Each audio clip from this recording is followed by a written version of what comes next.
Astaghfirullah. Assalamualaikum warahmatullahi wabarakatuh. Alhamdulillah wassalatu wassalamu ala Rasulillah wa ala alihi wa sahbihi wa mawalah wa la hawla wa la quwata illa billahi wa ba'du. Alhamdulillah, di pagi menjelang siang ini kita bisa duduk untuk bertalabul ilmi kembali di Ahad pagi ini, dan tak lupa salawat dan juga salam kita hadiahkan kepada Rasul kita Nabi besar Muhammad sallallahu alaihi wa ala alihi wasallam.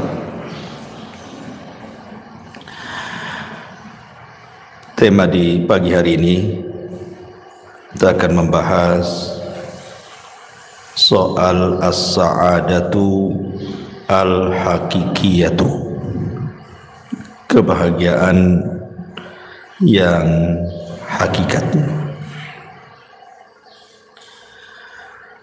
Ma'asyiral muslimat yang dimuliakan Allah Subhanahu wa taala, di dalam surah An-Nahl ayat 97 Allah Subhanahu wa taala berfirman, "Man 'amila salihan min dzakarin aw untha wa huwa mu'minun falanuhyiyannahu hayatan thayyibah wa lanajziyannahum ajrahum bi ahsani ma kanu ya'malun." Barang siapa yang melakukan amal yang saleh, baik dia laki-laki ataupun perempuan, dan dia seorang yang beriman, maka kami akan berikan kehidupan kepadanya dengan kehidupan yang baik di dunia, dan kami akan balas mereka dengan balasan yang jauh lebih baik lagi terhadap apa yang mereka telah kerjakan. Ayat ini dijadikan dasar oleh para ulama tentang hakikat mencari kebahagiaan bagi seorang manusia. Bahwa Allah Subhanahu wa taala mengatakan, "Man 'amila salihan", barang siapa yang beramal saleh, baik dia laki-laki ataupun perempuan, dan dia beriman, maka kami akan berikan kehidupan yang baik, maksudnya kebahagiaan di dunia dan juga kebahagiaan di akhirat dengan dilipat gandakan balasannya. Ulama mengatakan bahwa kebahagiaan itu ada di tiga perkara. Kebahagiaan itu ada di tiga perkara. Pertama, rahatul bali. Yang kedua, al-qana'atu. Dan yang ketiga, ta'atullahi azza wa jalla. Yang pertama, rahatul bal. Rahatul bal itu artinya menenangkan pikiran. Karena kebahagiaan itu sebenarnya sesuatu yang tidak bisa didefinisikan. Bahagia itu apa? Kalau orang ditanya bahagia itu, kadang-kadang bingung juga mau jawab itu. Bagaimana manusia bisa bahagia? Lahir saja dia nangis, mati pula ditangisi. Mana bahagianya? Lahir nangis, ketika dia mati ditangisi orang. Sehingga kemudian para ulama ketika membahas masalah apa itu as-sa'adah, kebahagiaan itu, definisi mereka itu berbagai macam. Sehingga kemudian banyak yang mendefinisikan itu dengan contoh akhirnya. Salah satunya adalah bahwa bahagia itu kalau rahatul bali, kalau pikiran kita itu senang. Kalau pikiran kita senang itu pasti bahagia. Dari sini kita tahu bahwa rahatul bal itu adalah kenikmatan penduduk sorga. Karena penduduk sorga itu apabila dimasukkan ke dalam sorga, Allah katakan wa naza'na ma fi sudurihim min ghillin ikhwana. Kami cabut pada dada-dada dan hati-hati penduduk sorga itu al-ghil, hasad, dengki, dendam, pokoknya penyakit hati.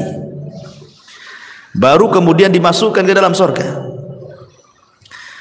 Jadi penduduk sorga itu pikirannya tidak aneh-aneh gitu. Dia tidak memikirkan orang, kenapa orang bicara soal dia, atau kenapa dia tidak melakukan seperti orang yang lakukan. Karena biasanya orang kepikiran itu karena dua perkara ini.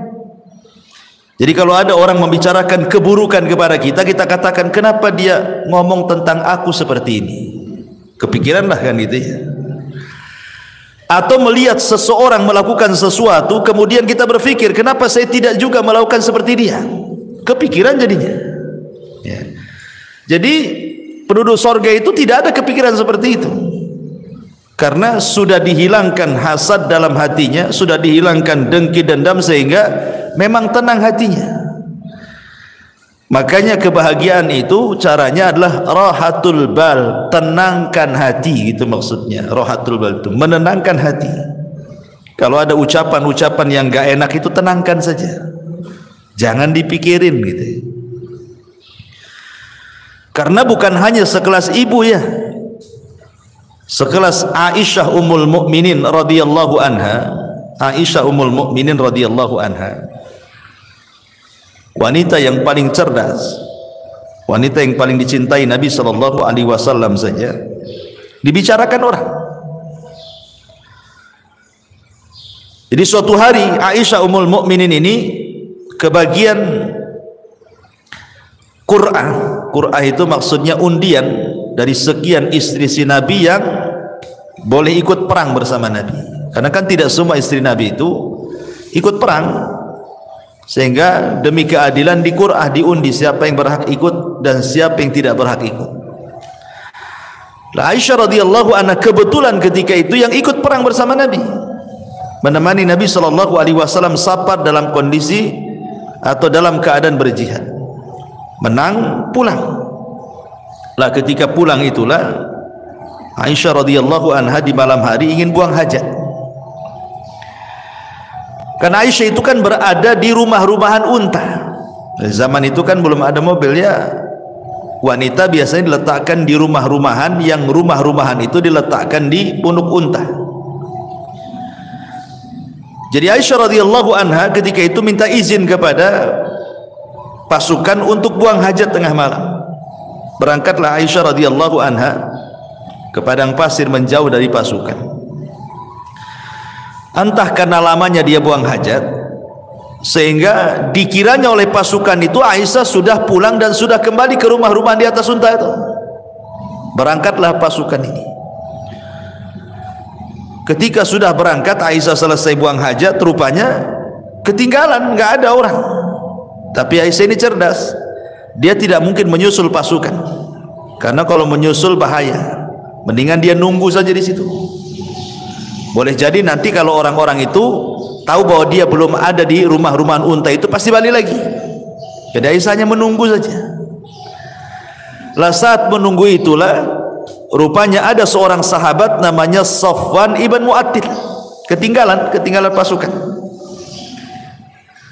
Ketika Safwan ibn Mu'attil ini melihat Ummul Mukminin Aisyah radhiyallahu anha, kaget dia. Kenapa kok Aisyah ada di situ? Akhirnya kemudian tidak banyak bicara. Aisyah radhiyallahu anha suruh naik di atas tunggangan unta yang dibawa Safwan. Dia pun berjalan membawa pelananya sampai ke pasukan. Maka lewatlah ketika itu di hadapan seorang tokoh munafik namanya Abdullah ibn Ubay ibn Salul ibn Sabah. Maka ketika itulah kemudian diisukan Aisyah radhiyallahu anha selingkuh dengan Safwan ibn Mu'attil. Dan dalam sekejap saja berita itu menyebar di kota Madinah bahwa Aisyah berzina dengan Safwan, Aisyah berzina dengan Safwan. Bayangkan qadarullah ketika itu Aisyah radhiyallahu anha sakit karena memang safar jauh, terlampau lama dalam peperangan sehingga jatuh sakit Aisyah. Ketika sakit, dia tidak tahu berita tentang dia di luar sana. Karena dia di dalam rumah terus kan sakit. Tidak tahu kalau di luar itu dia sedang difitnah bahwa dia selingkuh dengan Safwan ibn Mu'attil. Sementara Nabi SAW terus menunggu wahyu. Kok enggak turun-turun wahyu ini? Maksudnya kalau memang Aisyah itu berzina, kasih tahu. Maksudnya turun wahyu gitu ya. Atau kalau dia tidak berzina, ya tolong kasih tahu juga lah kan gitu. Turun wahyu juga gitu. Tapi selama sebulan itu enggak turun-turun wahyu itu. Sesak dada Nabi. Akhirnya kemudian Nabi SAW datang ke tempat Aisyah radhiyallahu anha. Bayangkan 1 bulan Rasul tidak mau menemui Aisyah. Tapi memang harus ditanyakan karena masalahnya tidak ada wahyu. Ketika kemudian sampai di rumah Aisyah, di situ ada Abu Bakar dan juga ada istrinya dan juga ada Aisyah radhiyallahu anha. Rasul belak-belakan mengatakan, wahai Aisyah, kalau engkau jujur, maksudnya kalau memang engkau melakukannya, tinggal bertobat gitu ya. Nanti Allah Subhanahu wa taala akan mengampuni dosamu. Tapi kalau engkau tidak melakukannya, pasti nanti turun wahyu dari 7 lapis langit sana bahwa engkau tidak akan melakukannya dan engkau tidak pernah melakukannya dan dustalah perkataan orang-orang itu. Akhirnya kemudian sesaat setelahnya turun wahyu surah An-Nur 1-9 bahwa Aisyah ummul mukminin radhiyallahu anha berlepas diri dari tuduhan perzinahan atau perselingkuhan dia dengan Safwan ibn Mu'attil. Dari sini kita tahu bahwa sekelas Aisyah radhiyallahu anha saja dibicarakan manusia, ya.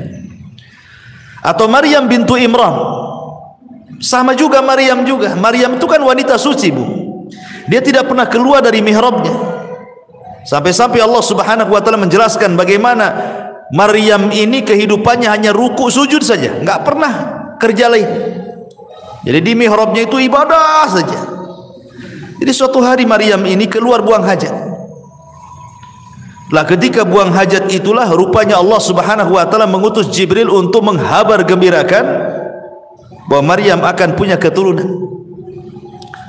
Akhirnya kemudian dicegatlah oleh malaikat Jibril dalam bentuk manusia, fatamatsala lahu basharan sawiyya. Maka Jibril datang dalam bentuk pemuda tampan. Kemudian memberitahu kepada Maryam bahwa Allah telah menghabar gembirakan engkau akan memiliki keturunan. Maryam bingung, bagaimana tidak? Aku ini seorang gadis, tidak punya suami. Tidak ada wanita laki-laki yang menyentuhku. Lalu apa nanti kata manusia? Maryam punya anak, enggak ada suami, enggak ada laki-laki yang menyentuhnya. Sempat Maryam itu mengatakan, pergilah kalau engkau memang orang yang bertakwa. Tapi Jibril kemudian meyakinkan bahwa ini adalah kehendak Allah Subhanahu wa taala. Barulah kemudian Maryam pun menerimanya. Ketika betul-betul kandungannya membesar, kemudian mulailah diketahui oleh manusia, maka Maryam pun kemudian keluar dari Baitul Maqdis sampai melahirkan di Baitul Lahim, ya kan. Akhirnya kemudian setelah melahirkan Isa bin Maryam, Allah berikan ketenangan kepada Maryam dengan cara apa? Dengan cara Isa yang masih bayi itu dibuat bisa bicara. Jadi kalau ditanya itu bayi siapa, maka cukup diisyaratkan ke bayi itu, nanti bayi itu yang ngomong. Dan ini salah satu mukjizat Nabi Isa, di buayan ibunya sudah bisa bicara gitu ya. Akhirnya betul ketika Maryam menggendong bayi, ya semua orang mencela itu bayi siapa kan itu. Makanya orang-orang Yahudi sampai hari ini, bukan hanya Yahudi zaman tempo dulu saja, sampai hari ini orang Yahudi itu mereka menganggap Maryam itu wanita pezina dan Isa itu anak zina. Makanya orang-orang Nasrani mengkafirkan orang Yahudi karena melampaunya orang Yahudi mencela Isa dan juga ibundanya Maryam bintu Imran. Dikafirkan sama orang Nasrani Yahudi itu karena menghina kenabiannya, ya. Dari sini menunjukkan bahwa kalau sekelas Aisyah radhiyallahu anha, sekelas Maryam saja tidak lepas daripada pembicaraan manusia, apalagi ibu-ibu. Makanya pentingnya rahatul bal di sini, menenangkan hati, karena sehebat apapun manusia itu pasti dibicarakan orang. Maka rahatul bal itu penting.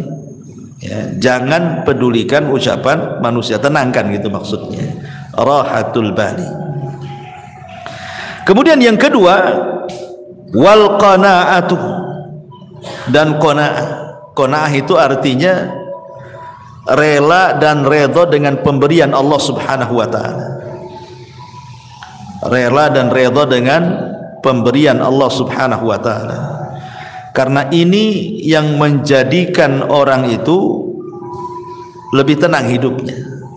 Jadi kalau orang itu rela, redha, apapun yang diberikan Allah pasti akan tenang. Makanya ada seorang syekh mengatakan, kalau anda ingin tenang, lakukan 5 perkara. Kalau anda ingin tenang, lakukan 5 perkara. Yang pertama, nikmati yang ada. Jangan pernah memikirkan yang tidak ada. Nikmati yang ada, jangan memikirkan yang tidak ada. Ibu umpamanya punya rumah, rumahnya kecil gitu ya. Kalau hujan bocor umpamanya, sempit, itu yang ada. Jangan terpikir kapan saya punya gedung, gitu maksudnya. Nanti stres, Bu. Jadi yang ada saja itu nikmati. Memang kalau memang tidur di atas tikar, nikmatilah, daripada menghayal tidur di atas spring bed, tapi kan hayalan itu. Enggak stres hidupnya kayak gitu tuh. Menghayal yang enggak ada, ya nikmati aja yang ada. Itulah qanaah namanya. Ini sama lah, umpamanya ibu pengen apa? Pengen handphone bagus ya. Dari dulu yang jadul aja, nggak bisa layar sentuh, itu layar pencet kalau yang jadul itu ya. Kepikir pengen kayak tetangga, handphonenya bagus gitu kan, nggak usah, nikmati aja, nggak apa-apa, disentuh-sentuh sajalah di situ, nggak, walaupun nggak keluar kan, nikmati aja kan ya. Karena stres orang memikirkan yang nggak ada tuh. Ini yang pertama. Yang kedua, berpikir positif, jangan pernah berpikir negatif. Artinya pikirkan kelebihan, jangan memikirkan kekurangan. Kelebihan pada diri ibu itu apa coba? Kelebihannya apa? Sebab kalau orang selalu memikir kekurangan, stres. Itu enggak qanaah tuh. Pikirkan kelebihan, jangan pikir kekurangan. Berpikir positif, jangan selalu berpikir negatif. Kemudian yang ketiga, jangan suka membanding-bandingkan. Ibu jangan membandingkan ibu dengan orang lain. Itu tidak qanaah namanya. Ya. Artinya bahwa kalau seandainya Allah Subhanahu wa taala sudah takdirkan memang ibu seperti itu, anggaplah secara ekonomi, memang suami kerjanya ya apalah, supir taksi, ojek online, GoFood atau apalah istilahnya kan. Sementara tetangga ini kok ngantor, enak, mobilnya bagus gitu ya. Jangan pernah dibanding-bandingkan, baik ibu dengan istri dia atau suami ibu dengan suami dia. Jangan pernah dibanding-bandingkan. Karena membandingkan sesuatu itu menjadikan orang tidak qanaah. Kalau suka membanding-bandingkan itu hilang qanaahnya. Makanya kenapa Nabi SAW mengatakan, "Ungzuru ila man huwa asfala minkum wa la tanzuru ila man huwa fawqakum fa huwa ajdar alla tajrar nikmatallahi alaikum." Lihat ke bawah, jangan lihat ke atas, kata Rasul. Orang kalau lihat ke atas kan pegel, Bu. Coba aja ibu nenggak gini lama-lama kan apa enggak pegel, Bu, ya kan? Stres, Bu, kalau nengok kapan saya kayak dia, kapan saya kayak dia, apa enggak stres dia? Pegel tuh otaknya.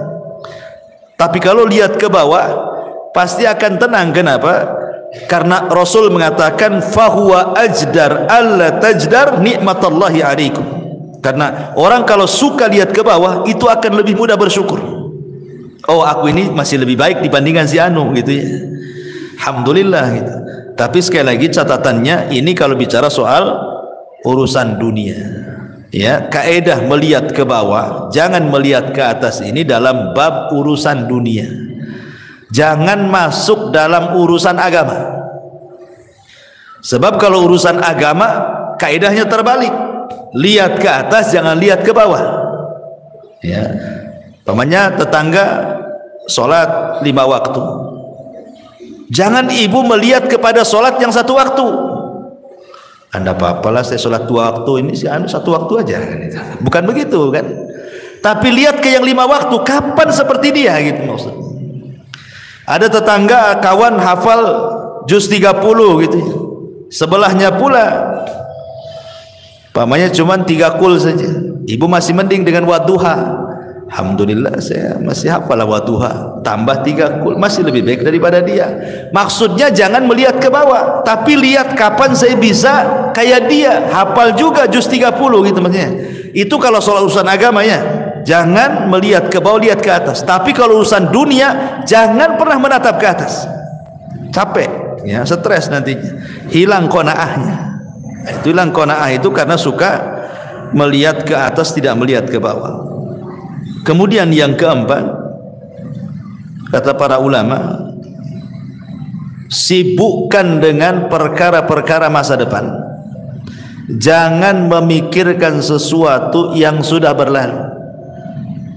Makanya sering saya katakan, banyak orang itu kadang-kadang belum move on ya istilahnya. Mungkin dulunya pernah kaya, kemudian miskin, terpikirlah dulu. Mungkin dulunya mantan manajer, sudah tidak manajer lagi, terpikir pula masih jadi manajer. Mungkin dulunya dia polisi, kemudian purnawirawan, masih terpikir dia seolah-olah dia polisi, padahal sudah pensiun. Orang kalau memikirkan terus masa lalu, tidak pernah menatap masa depan, Bu, nggak akan pernah orang ini bahagia.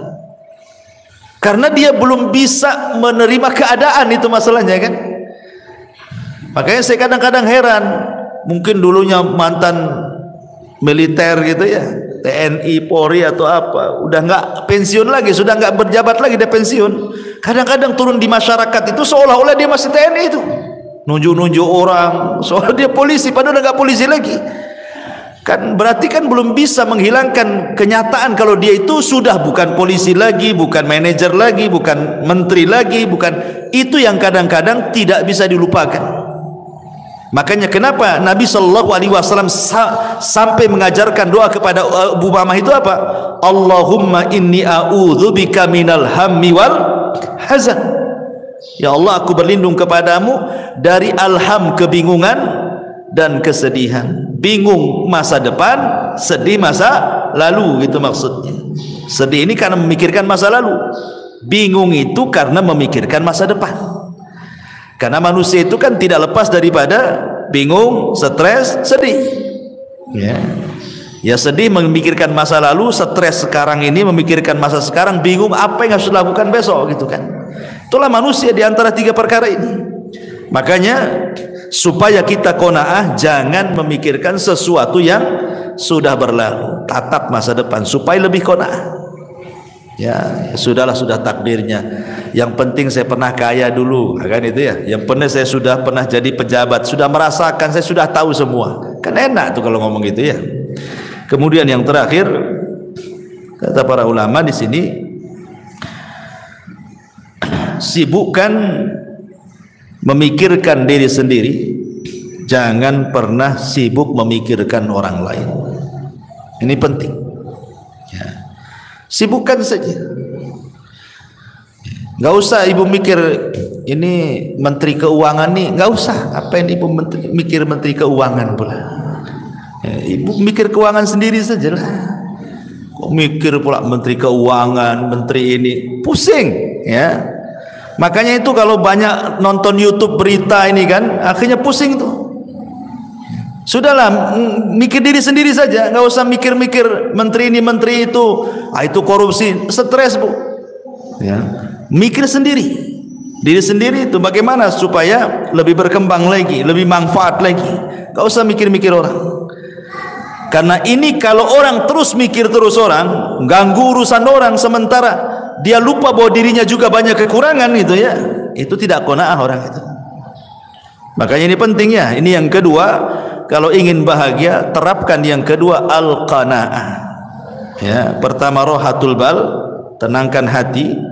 Yang kedua qanaah, redha dengan pemberian Allah Subhanahu wa taala. Kemudian yang ketiga juga taatullahi azza wajalla. Berusaha untuk mentaati Allah Subhanahu wa taala.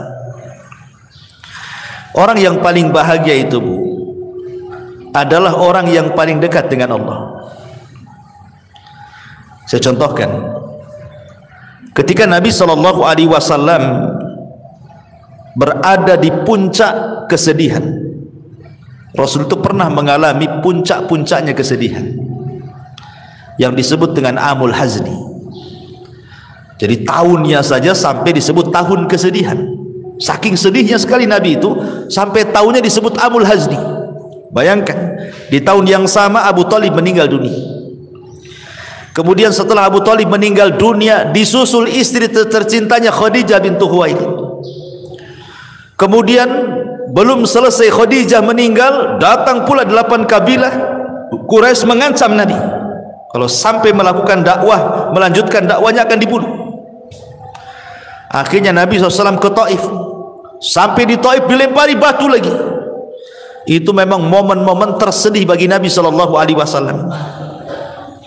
Tapi Nabi SAW berusaha untuk berdoa kepada Allah dan mengatakan, illam takun alayya sakhatun fala ubali. Kalau ini bukan dalam bentuk azabmu kepadaku ya Rabb, aku tidak peduli. Maka Allah Subhanahu wa taala ingin membuat Nabi SAW melupakan segalanya. Bagaimana kesedihan kepada pamannya Abu Thalib, istri tercintanya Khadijah, ancaman orang-orang Quraisy, sempitnya dakwah, Allah ingin hilangkan dan jadikan kebahagiaan.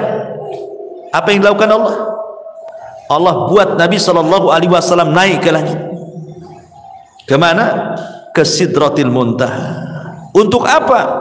Untuk melupakan segalanya. Artinya Nabi ingin didekatkan kepada Allah. Ya kan, semakin tinggi kan semakin dekat, karena Allah kan berada di atas ketinggian. Ketika Nabi SAW dalam kondisi sulit, sesulit apapun, Allah berikan secercah kebahagiaan dengan cara didekatkan dia kepadanya. Maka terjadilah peristiwa dalam sejarah yang disebut dengan Isra dan juga Mi'raj. Untuk apa? Membahagiakan Nabi supaya tidak sedih lagi. Didekatkan kepada Allah sampai di Sidratil Muntaha. Kemudian disyariatkan satu ibadah yang dengan ibadah itu membawa kebahagiaan. Salat. Salat itulah ibadah yang membawa kebahagiaan. Kenapa? Karena disyariatkan di langit salat itu, di dekat Allah Subhanahu wa taala. Makanya dalam salat itu ada satu gerakan yang menunjukkan penghambaan diri seorang hamba kepada Allah. Apa itu? Sujud. Wajah ini, kalau ibu anggota badan ibu dari atas kepala sampai kaki, yang paling mulia itu wajah. Yang paling mulia. Makanya kalau ditampar wajah orang itu, maka akan berbekas sakit hatinya. Beda kalau dipukul paha, dipukul apa kan, nggak berbekas. Tapi kalau udah wajah diludahi, ditampar, itu kan sakit hati luar biasa. Kenapa? Karena memang dari semua anggota badan yang paling mulia itu adalah wajah. Ya. Sementara tanah itu ada sesuatu yang sangat hina kan gitu, karena diinjak manusia. Tanah yang, bumi yang kita injak itu kan rendah karena diinjak kaki.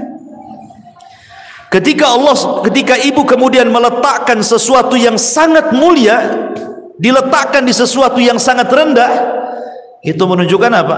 Penghambaan namanya. Ya kan? Wajah ini mulia, tanah ini hina karena diinjak kan. Jadi ibu meletakkan sesuatu yang mulia kepada sesuatu yang hina hanya untuk menghambakan diri kepada Allah. Makanya disitulah Allah Subhanahu wa taala akan hubungkan tali dia dengan hambanya saat sujud itulah. Makanya solat disebut solat karena silatun bainal abdi wa rabbih. Dia adalah penyambung tali antara hamba dengan Allah. Makanya kalau orang solat, maknanya dia sedang mendekatkan diri kepada dalam sujudnya. Ketika itulah kebahagiaan Allah turunkan.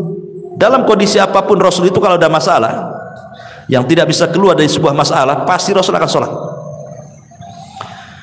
Rasul itu kalau ada masalah pasti solat. Sebagaimana Aisyah radhiyallahu anha mengatakan, kana an-nabiy sallallahu alaihi wasallam idza hajabahul amr fazia ila shalah. Rasul itu kalau datang perkara yang sangat menyulitkan bagi kehidupannya, bersegera dia solat. Karena dia tahu bahwa solatlah yang akan mengurai permasalahan. Sebagaimana yang pernah saya ceritakan kepada ibu-ibu kan, ada seseorang ibu itu yang minta fatwa kepada seorang syekh. Ya syekh, saya punya anak ini hidupnya nggak pernah bahagia dari kecil sampai dia dewasa. Ya. Setelah dia dewasa masuk ke pekerjaan, asik masalah saja pekerjaannya, keluar masuk pekerjaan. Kemudian soal perjodohan pun sama, sampai sekarang pun dia tidak dapat jodohnya. Kemudian masalah kesehatan pun sama. Sekarang anak saya ini stroke. Ya. Sudah masalah ekonomi masalah, masalah jodoh masalah, masalah kesehatan pula masalah. Jadi kata ibunya itu seolah-olah anak saya itu dari kecil sampai sekarang nih tidak pernah tersentuh dengan kebahagiaan. Apakah anak saya tersihir wahai syekh? Itu pertanyaan ibu ini. Jangan-jangan anak saya tersihir wahai syekh. Bisa enggak kau meruqyah anak saya katanya.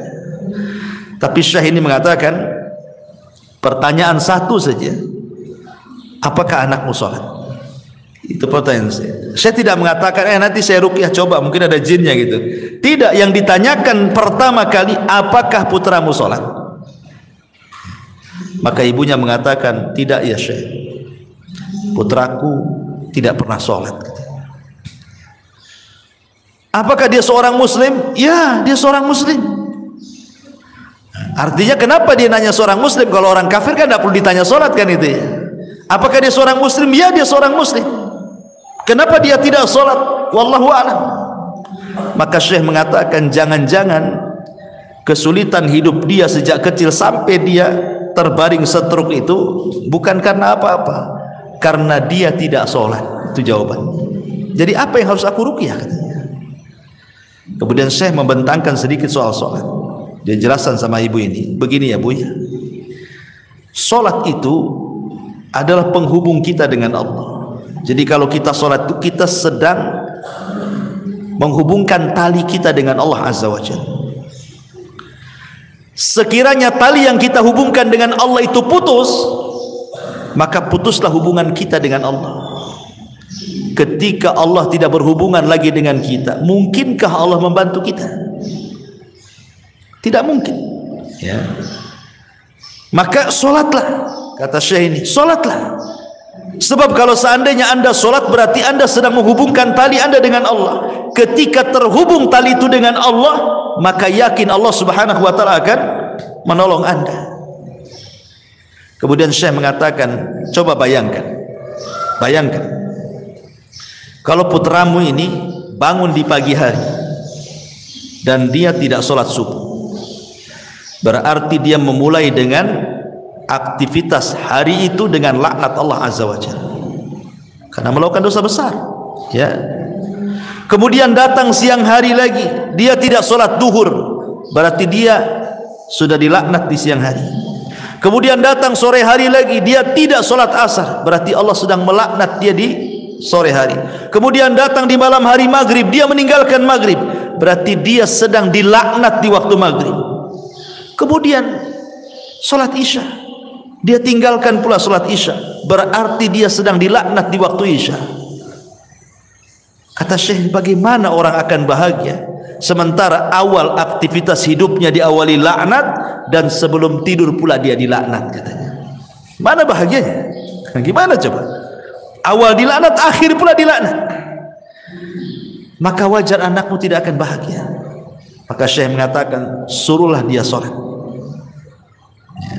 Dari sini kita tahu bahwa ketaatan kepada Allah Subhanahu wa taala itu salah satu penyebab orang bahagia.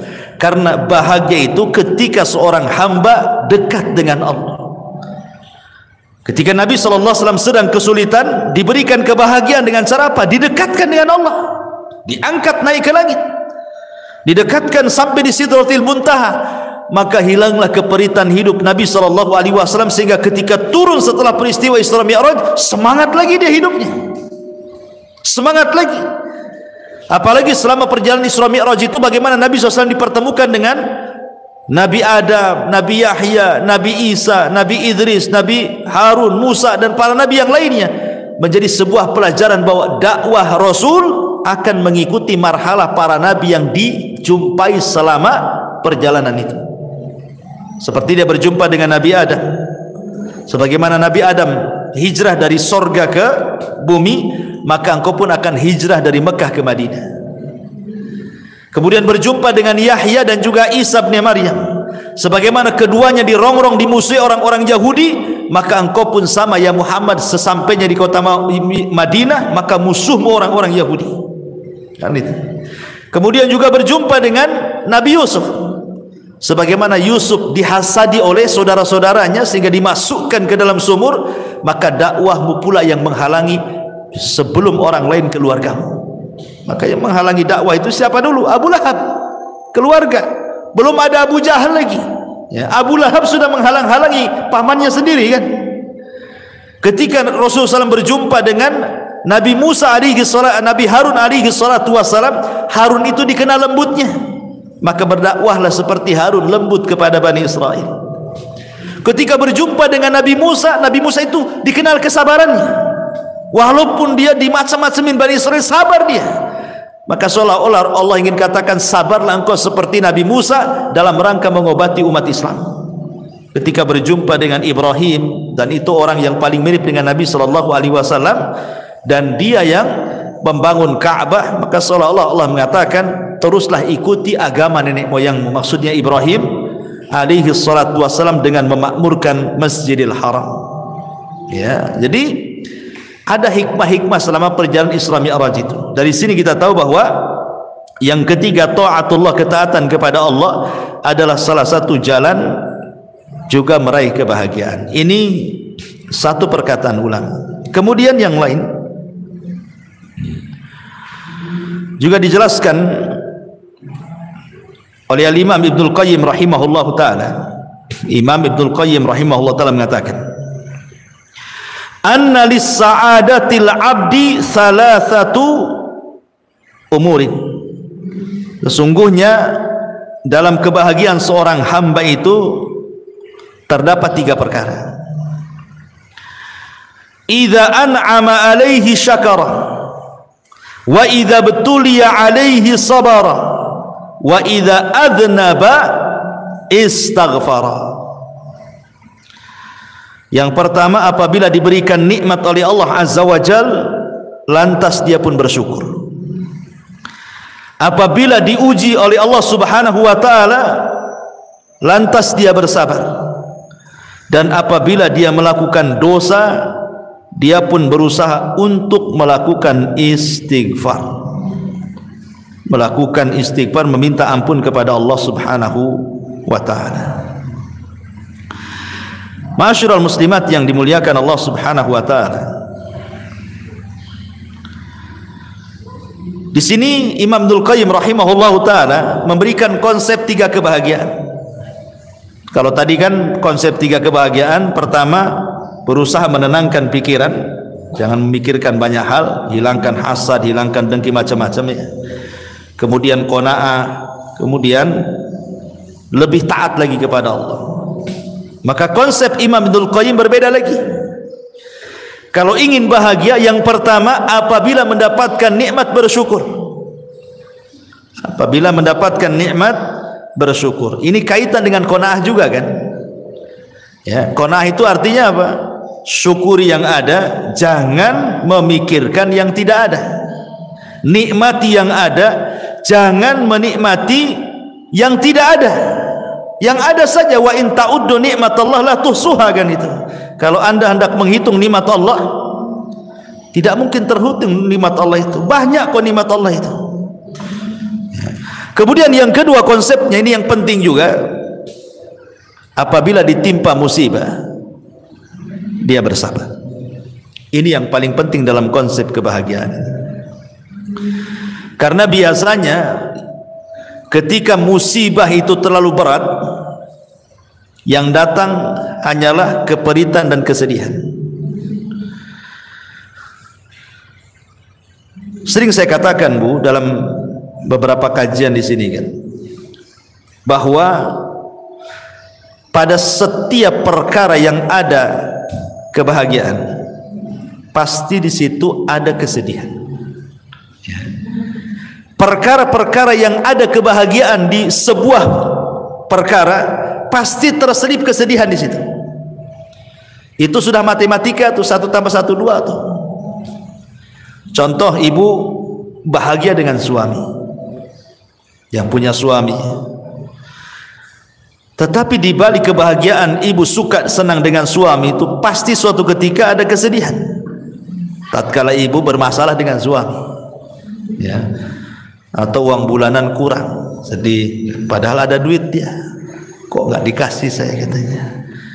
Artinya di sela-sela kebahagiaan itu pasti ada kesedihan tuh. Nengok anak-anak nih, nampak seneng lah anak-anak, apalagi yang masih lucu-lucu ya, usia 4-5 tahun gitu kan, masih lucu-lucunya tuh.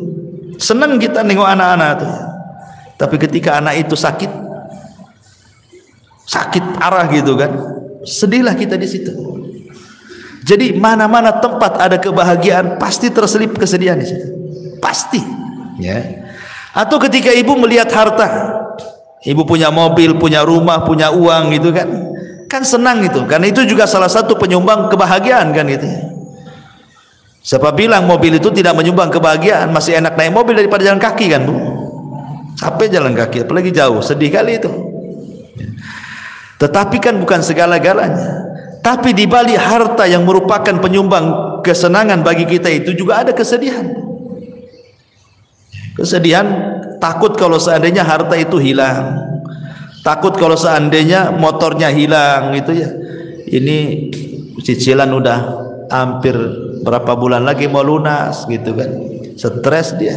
Senang tuh udah bisa beli motor ya dengan cicilan sekian, biasanya orang-orang kan gitu, paling 3 bulan lagi lunas lah.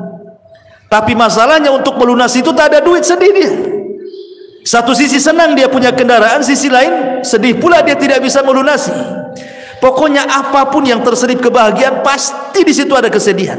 Apapun itu sudah memang ketentuan, ada bahagia, ada sedih, ada musibah, ada nikmat. Tetapi kata para ulama mengatakan, walaupun demikian, ya, seseorang itu harus memahami bahwa setiap kebahagiaan ada kesedihan, nanti Allah akan balik lagi. Setiap kesedihan itu pasti ada kebahagiaan. Kenapa demikian? Karena Allah Subhanahu wa taala mengatakan di 2 ayat pertama, wa tilkal ayyam nudawiluha bainan nas. Yang namanya hari itu diputar, Bu. Tidak mungkin Allah menciptakan dalam satu kondisi, tidak mungkin juga Allah menciptakan dalam kondisi yang lain. Begitu terus, tidak mungkin, mustahil. Nggak mungkin orang itu dibuat tertawa terus, apa nggak dianggap gila tuh kalau ketawa terus kan? Nggak mungkin juga orang dibuat menangis terus. Kadang orang itu dibuat Allah ketawa, kadang Allah buat dia menangis. Kadang Allah buat dia bahagia, kadang buat Allah susah. Begitulah kehidupan manusia. Tetapi walaupun demikian, karena Allah itu Rahim, Allah mengatakan inna ma'al usri yusran, inna ma'al usri yusra. Terkadang satu kesulitan itu Allah bukakan banyak kemudahan, ya. Karena Allah mengatakan al usri dengan alif lam, sementara yusran itu dengan nakirah. Maknanya bahwa al usri yang pertama adalah usri yang kedua, tapi yusran yang pertama bukan yusran yang kedua. Kan 2 kali diulang dalam Quran itu kan, inna ma'al usri yusran, inna ma'al usri yusran. Dan ayatnya 2 kali diulang tuh. Artinya al usri yang pertama, usri yang kedua, tapi yusran yang pertama bukan yusran yang kedua. Gitu maknanya. ketika al-usri yang pertama adalah usri yang kedua, yusron yang pertama bukan yusron yang kedua, maknanya satu kesulitan bisa mendatangkan banyak-banyak kemudahan gitu maksudnya. Bukan satu kesulitan datang satu kemudahan, tidak. Satu kesulitan bisa saja 2, 3, 4, 5, 10 kemudahan. Karena rahimnya Allah Azza wa Jalla. Dari sini ada kaedah, Bu. Belum tentu ketika Allah menutup satu pintu, kemudian pintu-pintu yang lain Allah tutup. Bahkan terbalik. Terkadang satu pintu Allah tutup, pintu banyak Allah buka.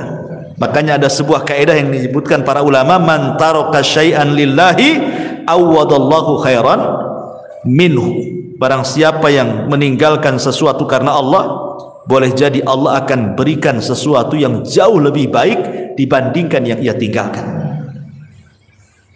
Contoh umpamanya orang dipecat dari perusahaan, sedih dipecat dari perusahaan kan?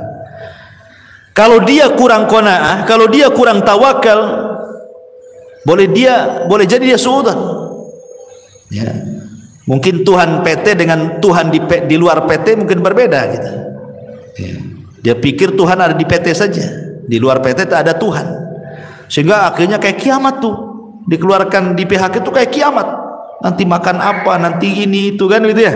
Itu kalau kurang tawakal tuh. Tapi kalau dia kemudian berpikir lagi bahwa boleh jadi ini adalah keputusan Allah terbaik, mungkin Allah sengaja buat aku keluar dari PT untuk ada pekerjaan yang jauh lebih baik lagi dibandingkan pekerjaan ini, gitu maksudnya. Sengaja kita dibuat dikeluarkan supaya mengambil sesuatu yang lebih baik lagi. Sebab kalau kita tidak keluar dari sini, belum tentu kita dapat jalan lagi. Kalau kita berpikirnya positif seperti ini, bahagia orang hidup tuh. Tapi kalau nggak berpikir ke sini, pikirnya aduh nanti kalau keluar dari PT macam mana saya? Macam mana terus? Ya tidak mungkin dia akan bahagia. Yang ada stres, makin gila dia. Nah, makanya di sini juga penting bahwa dua ayat itu juga sebagai pelipur lara bahwa Allah tidak mungkin menciptakan kita dalam satu kondisi, dan ingat setiap kesulitan itu akan banyak kemudahan. Ma'asyiral muslimat yang dimuliakan Allah Subhanahu wa taala. Dan itu kita bisa lihat di kisah-kisah orang-orang soleh gitu ya. Seperti tadi kisahnya atau kisah Nabi Ayub alaihi salatu wassalam yang mudah lah yang sering saya ceritakan kan. Bagaimana Nabi Ayub itu diberikan oleh Allah Azza wa Jalla ujian yang tidak pernah orang diuji sehebat Ayub. Tidak ada ceritanya, baik sebelum atau sesudahnya, manusia yang diuji seberat Nabi Ayub. Makanya orang-orang Arab itu kalau ada orang sakit, mereka mengatakan apa? Sabar seperti sabarnya Ayub katanya. Itu orang Arab ngomong gitu tuh. Padahal tidak mungkin kan orang sesabar Ayub kan? Hanya untuk supaya membesarkan hatinya saja. Mustahil. Nggak ada orang sesabar Ayub, apalagi di zaman sekarang. Ya. Sementara musibah Nabi Ayub alaihi salatu wassalam itu luar biasa bertubi-tubi itu. Mulai daripada kehilangan harta, kemudian disusul kehilangan anak, kemudian disusul dengan banyaknya penyakit, kemudian disusul tidak ada orang yang mendekati, dibicarakan manusia. Sumpah, coba bayangkan. Ibu ini nggak kehilangan harta, ya, harta masih ada, rumah masih ada, ibu sehat, nggak ada penyakit, ya, apalagi anak-anak ada, cuman ibu ini dibicarakan orang saja. Itu sudah sedihnya itu bukan kepalang tuh, pikirannya, padahal hanya dibicarakan orang saja. Ini Ayub ini sudah dibicarakan orang, ditinggalkan orang, hartanya diludeskan, anaknya dimatikan, penyakitnya diparahkan. Makanya tidak ada ujian seberat Ayub. Tetapi walaupun demikian Ayub itu sabar. Sabar, tidak pernah mengeluh sedikit pun. Yang tidak sabar justru istrinya, ya, istrinya yang tidak sabar. Dia ngomong sama Nabi Ayub alaihi salatu wassalam, mungkin bahasa saya ini, bang, berdoalah kepada Allah gitu. Kok ini sudah lama sakit, ya, sudah lama sakit, kau seorang Nabi, saya yakin kalau engkau berdoa kepada Allah pasti Allah akan kabulkan doamu. Jadi istri mendorong supaya Ayub berdoa kepada Allah untuk dibalikan nikmatnya. Tapi subhanallah, lihat bagaimana Ayub ini mengajarkan kepada kita syukur ya. Dia mengatakan kepada istrinya, coba pikirkan berapa lama Allah berikan nikmat kepada kita. Berapa lama? Kata istrinya 70 tahun. Kata Ayub, 70 tahun kita di atas kenikmatan. Sekarang Allah baru uji saya 18 tahun. Kalau saya harus meminta kepada Allah, ini belum seimbang. Ya. Harusnya kalau seimbang, ya nunggulah nanti setelah penyakitku 70 tahun lagi, baru aku meminta kesembuhan, gitu maksudnya Ayub itu. Ini kita di atas nikmat 70 tahun, diuji 18 tahun, masa kita sudah harus meminta kepada Allah, katanya. Ayub tidak mau. Ya. Tapi ketika kemudian ada dua orang temannya Ayub yang berbincang-bincang soal Ayub dan mengatakan jangan-jangan Ayub itu diberikan penyakit oleh Allah, itu bukan penyakit biasa, itu penyakit kutukan, katanya. Kata kawannya, kok bisa kau bilang penyakit kutukan? Iyalah, kalau bukan kutukan apa namanya? Masa satu cuil penyakit pun tidak ada tanda-tanda kesembuhan, katanya. Kalau bukan kutukan apa namanya? Kedengaranlah kalimat ini ke telinga Ayub. Makanya Ayub mengatakan, Rabbi inni massaniya dhur wa anta arhamur rahimin. Ya Rabb, aku tahu engkau yang memberikan madarat ini kepadaku, tapi aku tahu juga bahwa engkau adalah zat yang maha pemberi kasih sayang dari hamba-hambamu penyayang. Maknanya seolah-olah Ayub mengatakan, ya Rabb, aku tahu bahwa engkau yang memberikan madarat ini kepadaku, tapi aku yakin tidaklah engkau memberikan madarat kepadaku kecuali karena sayangmu kepadaku. Itu maksudnya. Lihat bagaimana ada berdoa Ayub saja tidak dirinci penyakitnya. Menunjukkan apa? Menunjukkan Ayub itu tidak tasahud. Tasahud itu artinya menolak takdir, kayak kita kan ngomel-ngomel sama Allah. Enggak. Ayub kan tidak merinci kan musibahnya, dia hanya mengatakan, aku tahu ya Rabb, engkau yang menimpakan penderitaan ini.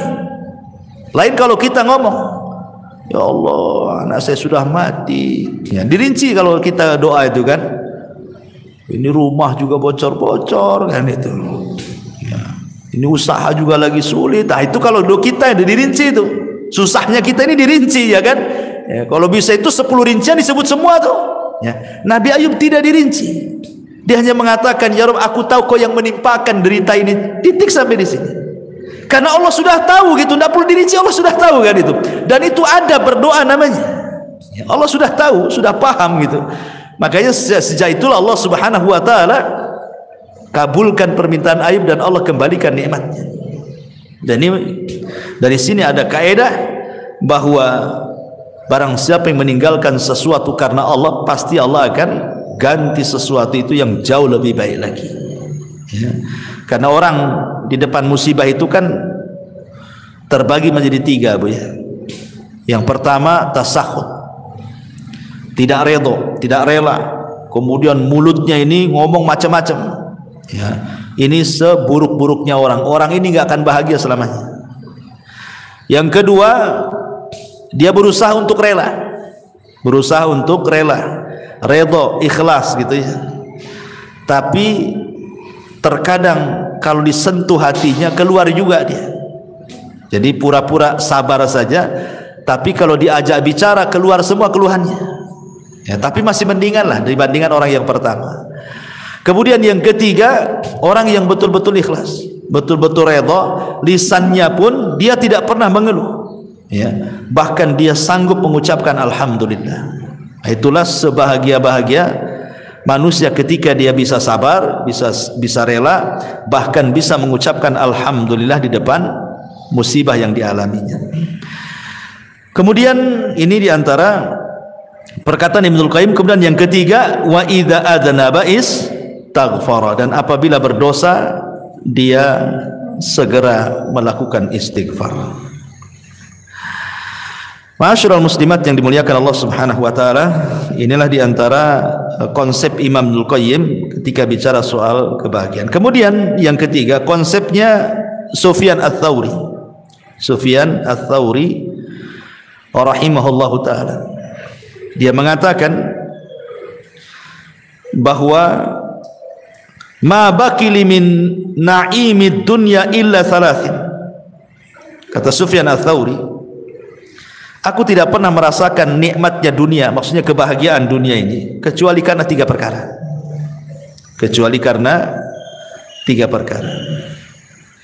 akhun thiqatun fillahi aqtasibu min suhbatihi khairan in ra'ani za'ighan qawwamani aw mustaqiman ragabani wa rizqun wasi'un halalun laysat lillahi alayya fihi tabi'atun wa la li makhluqin alayya fihi minnatun wa salatun fi jama'atin akfi sahwaha wa arzak ajruha. Kata Sufyan Ats-Tsauri rahimahullah, yang pertama akhun thiqah. Kebahagiaan itu kalau memiliki kawan yang bisa dipercaya, di mana aku mengambil manfaat dari perkawanan itu. Kalau kawanku melihat aku menyimpang, dia berusaha meluruskanku. Kalau kawanku melihat aku istiqomah, berusaha memberikan dorongan, ya, kabar gembira sehingga makin istiqomah. Kemudian yang kedua, warizkun wasiun, rizki yang luas, yang halal. Rizki yang luas, yang halal, di mana dengan itulah aku tidak menjadikan aku menjadi peminta-minta kepada manusia. Aku kaya gitu, nggak harus meminta-minta kepada manusia. Dan yang ketiga, sholat jamaah. Yang ketiga, sholat berjamaah.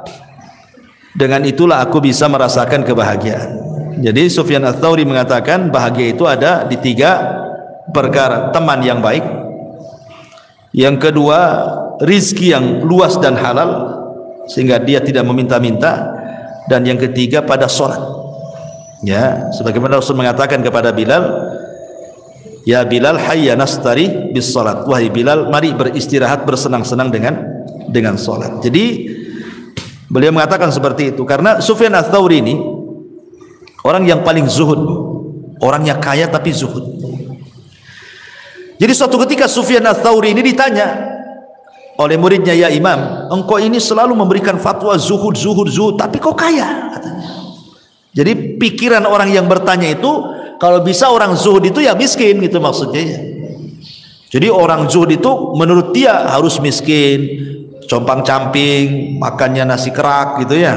Ya pokoknya susah lah orang zuhud. Dikiranya seperti itu makna zuhud. Jadi orang ini mengatakan, ya Sufyan, engkau ini selalu menasihati zuhud, tapi kau juga kaya gitu ya. Lihat jawaban Sufyan Ats-Tsauri. Dia mengatakan zuhud itu bukan itu. Zuhud itu kau letakkan hartamu di tanganmu. Maksudnya jangan kau letakkan hartamu di hatimu. Sebagaimana diriku, aku meletakkan hartaku di tanganku dan aku tidak meletakkan hartaku di hatiku. Dan kenapa aku harus kaya? Likaila atamandalu alal muluk, supaya aku tidak menjilat penguasa, supaya aku bisa mengatakan yang hak-hak, yang batil-batil katanya. Karena aku tidak ada, pemerintah tidak ada budi baik dengan aku. Aku sudah kaya, ya kan? Sehingga aku tidak menjilat mereka, sehingga aku bisa menegur mereka, kata Sufyan Ats-Tsauri. Dari sini menunjukkan bahwa itulah bentuk kebahagiaan, salah satunya adalah rizki yang luas dan halal. Sebab kalau rizkinya sempit gitu kan, akhirnya apa? Terpaksalah pinjam-pinjam uang, kan gak bahagia jadinya kan. Meminjam-minjam uang, akhirnya tidak bayar utang, malam pula stres, siang pula menghilang, kan gitu. Orang yang punya utang itu cari-cari orang nggak kemana, nggak jelas gitu ya. Jadi salah satu kebahagiaan adalah rizki yang luas tapi juga halal. Karena rizki haram itu tidak akan bahagia, pasti ada masalah. Ya. Termasuk juga di sini kata beliau, punya kawan yang baik. Kalau salah ya diluruskan, kalau memang benar ya didorong supaya makin benar, kan bahagia punya kawan seperti itu. Ibu punya suami umpamanya kan, suaminya mendorong ibu, kalau salah diluruskan, kalau benar ya terus didorong-dorong, kan senang gitu ya. Nah, kata Sufyan Ats-Tsauri, carilah kesenangan di 3 tempat ini. Akhun thiqah, saudara yang bisa kita percaya, kemudian rizki yang luas, kemudian dalam sholat jamaah, dan yang terakhir tentu saya ingin bacakan satu hadis. Hadis ini disahihkan oleh Syekh Nasiruddin Al-Albani rahimahullahu taala dari Zaid ibn Thabit radhiyallahu anhu. Rasul mengatakan, "Man kanatid dunya hammahu, farraqallahu alaihi amrahu, wa ja'ala faqrahu baina 'ainaihi, wa lam ya'tihi minad dunya illa ma kutiba lahu.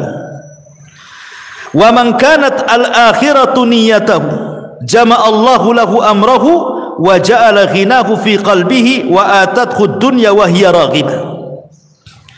Barang siapa yang dunia menjadi tujuan hidupnya, maka Allah subhanahu wa ta'ala akan cerai beraikan perkaranya, dan Allah akan jadikan kefakiran di kedua matanya, dan tidaklah dunia yang datang kepadanya kecuali apa yang sudah dicatat takdir saja. Tetapi barang siapa yang akhirat adalah niat hidupnya, maka Allah subhanahu wa ta'ala akan kumpulkan perkaranya, dan Allah akan jadikan kekayaan dalam hatinya, dan Allah akan datangkan dunia kepadanya sementara dia menolaknya.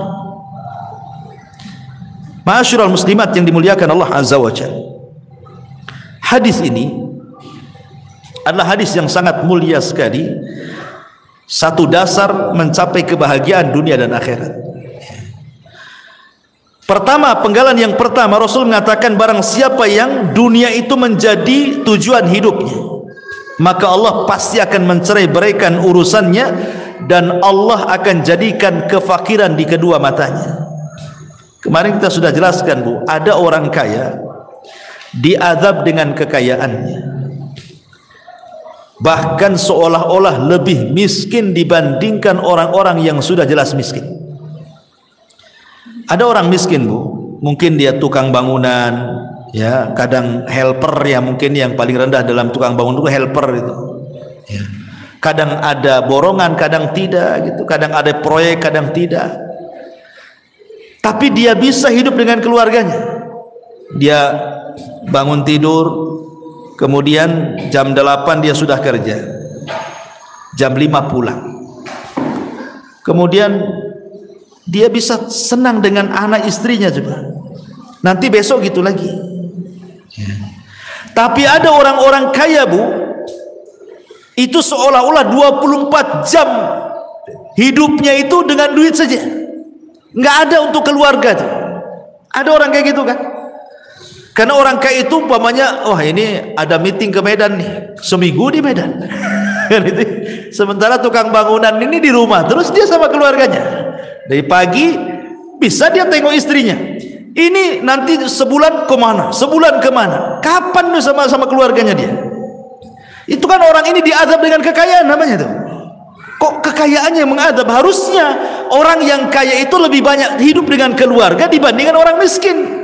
Ini tidak gitu. Kenapa orang yang miskin itu lebih senang hidup dengan anak istrinya, lebih banyak waktunya? Orang kaya ini pula sedikit waktunya. Berarti dia diazab dengan kekayaannya. Orang miskin aja nggak kayak gitu cari uangnya kok. Kalau sudah cukup untuk makan selesai. Ini tidak cukup-cukup. Maknanya dia itu miskin, tidak kaya sebenarnya, karena tidak cukup, ya. Makanya di sini Rasulullah mengatakan, "Man kanatid dunya hamma", siapa yang dunia tujuannya itu, farraqallahu alaihi amrah, pasti Allah cerai beraikan urusannya. Kalau dia tidur, Bu, apa maksudnya Allah cerai beraikan itu? Hatinya dicabang-cabangkan, ya. Maksudnya farraqallahu alaihi amrah itu hatinya dicabang-cabangkan, tidak bisa tidur, Bu. Nanti satu sisi otaknya mikir ini, sisi lain mikir ini, sisi lain, pokoknya tidur itu menghayal aja dia. Gimana mau tenang coba? Tidur aja tidak bisa, karena mikir ini, mikir ini, mikir itu, banyak mikir. Akhirnya ketika dia banyak mikir, itulah wa ja'ala faqrahu baina ainaihi, maka hidupnya tidak akan tenang, sehingga Allah jadikan kefakiran di kedua matanya. Mana dapat kesenangan orang kayak gini kan? Hidupnya nih mikir banyak gitu ya. Tetapi sebaliknya, walam ya'tihi minad dunya illa ma kutiba lahu, padahal dunia sendiri kalau dicari tidak lebih daripada yang ditakdirkan saja. Maka berjalanlah bersama takdir, itu selesai. Jalan bersama takdir, ya. Karena sehebat apapun Anda mencari dunia, kalau ditakdirkan dapat segitu ya segitu, tidak mungkin nambah. Ngapain kemudian ngoyo dari pagi ke pagi lagi kan? Padahal dunia itu sebatas ditakdirkan saja. Wa man kanatil akhiratu niyatahu, barang siapa yang akhirat niatnya, jama'allahu amrahu wa ja'ala ghinahu fi qalbihi wa atathu dunya wa hiya raghimah. Tapi kalau niat hidupnya hanya untuk akhirat, maka Allah akan kumpulkan urusannya. Maksudnya hatinya tidak akan bercerai-berai, itu tidak banyak dipikirkan, ya. Dan Allah jadikan hatinya, kekayaan dalam hatinya, dan dunia akan didatangkan sementara dia menolaknya. Ini di antara kebahagiaan yang dimaksud adalah kebahagiaan hati, ya. Karena di sini Allah Rasul mengatakan wa ja'ala ghinahu fi qalbihi. Jadi kalau ditanya bahagia itu ada di mana? Ya bahagia itu ya ada di hati, ya. Kalau hatinya lapang, rumah yang sempit jadi lapang, gitu maksudnya. Kalau hatinya sempit, rumah yang lapang jadi sempit.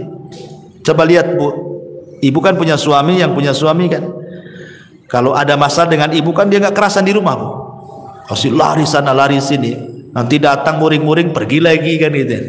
Padahal rumahnya luas Bu, dia masih mendingan ngekos daripada di rumah sama ibu kan, karena lagi sempit hatinya tuh, ya. Coba kalau lagi senang Bu, nggak mau keluar rumah dia, ya. Tapi kalau lagi sumpek, nggak mau balik dia, ya. Itulah menunjukkan bahwa kebahagiaan itu ada di hati. Hati makin lapang berarti semua lapang. Ibu yang kurang cantik saja kalau suami lapang itu dianggap cantik tuh. Ibu yang cantik jelita kalau suami lagi stres kayak setan Bu, nengok ibu tuh. Karena gimana, orang nggak senang, nggak senang. Buat apa cantik pun kayak setan katanya kan. Pokoknya orang nggak senang itu semua jadi jelek kan. Tapi orang senang semua jadi indah.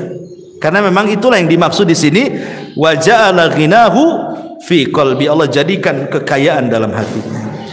Wallahu a'lam bishawab. Ini yang bisa sampaikan.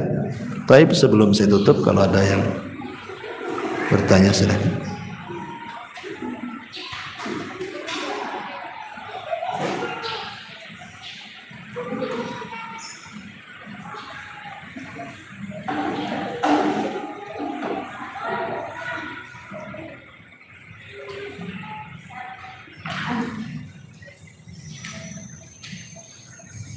Ya.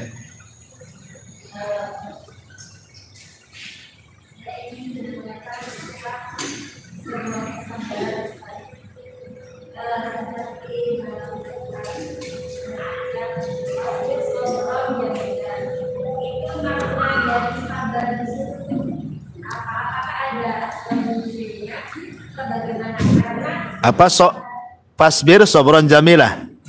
Oke.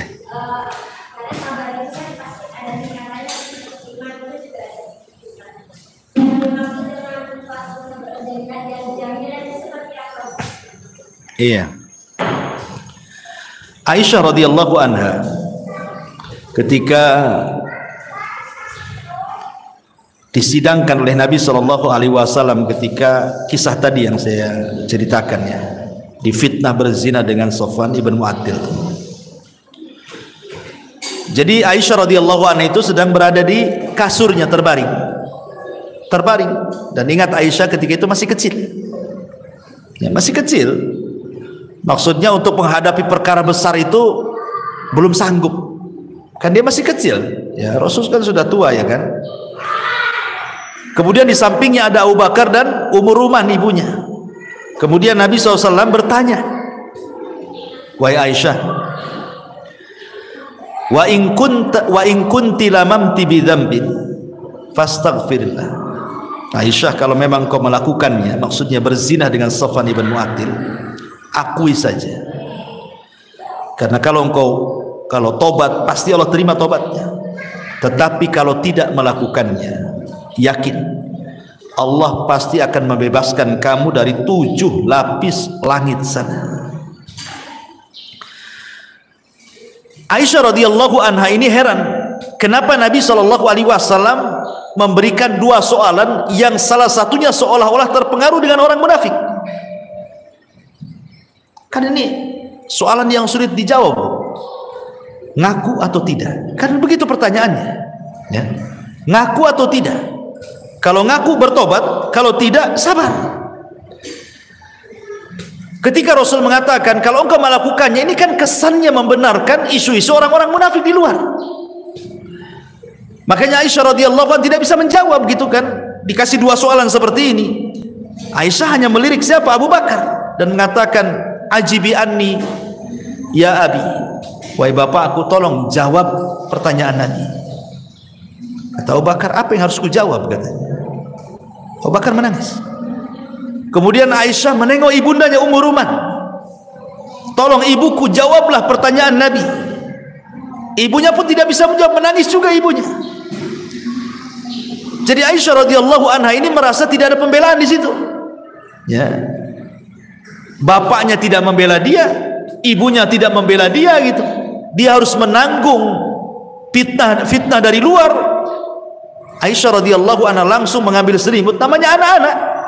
Dia mengatakan, kalau kalian tidak ada pembelaan kepada aku, katanya, aku hanya teringat dengan doanya bapaknya Yusuf, Yakub.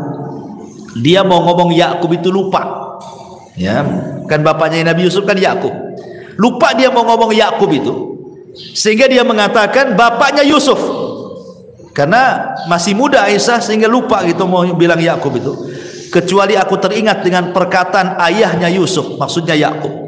Fa sabrun jamil wallahu, dan sabar itu indah, dan Allah akan menyingkap setiap orang-orang yang telah memfitnahku.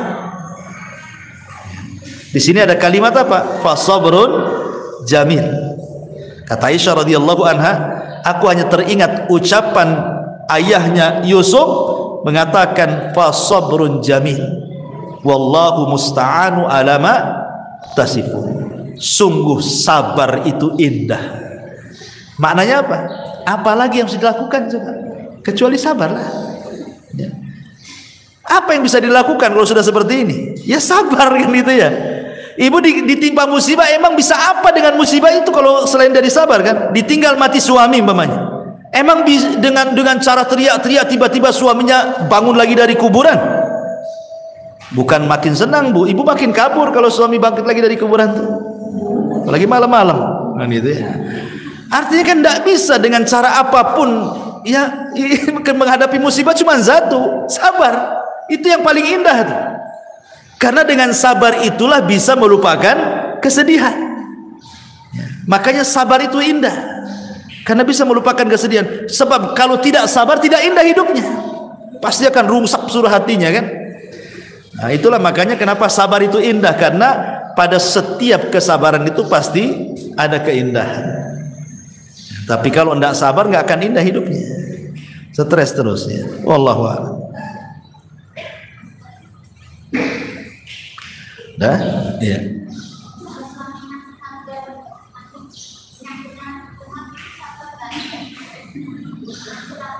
Suaminya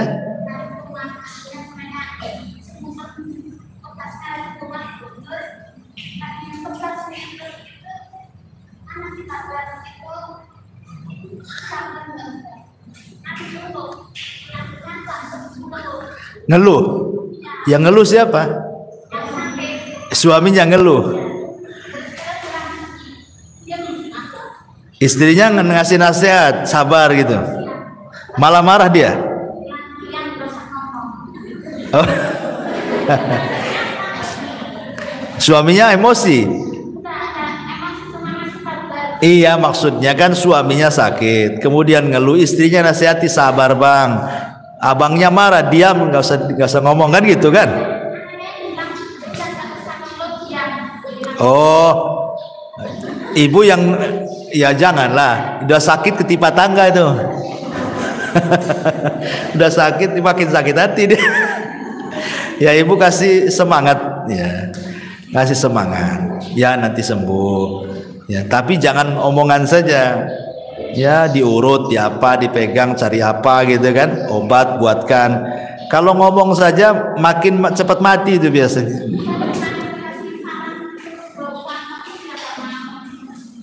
Oh dia nggak mau berobat. Ya suruh berobat. Ya berobat itu kan wasilah kesembuhan. Nggak boleh tawakal saja. Karena Allah itu memberi kepada yang berusaha, bukan kepada yang berdoa. Itu kaidah.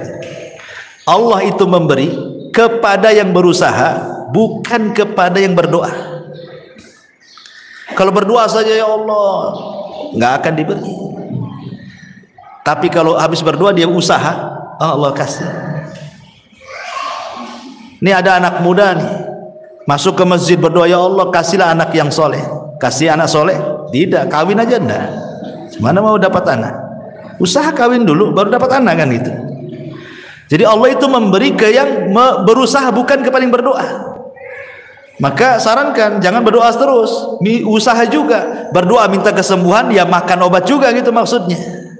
Atau terapi-terapi apa gitu ya, karena doa itu tidak menghilangkan akhdhu bil asbab, mengambil sebab ya. Ya Bu, saya kira cukup lah. Ini sudah jam 10, saya harus ke Batam Center. Mudah-mudahan ada manfaatnya.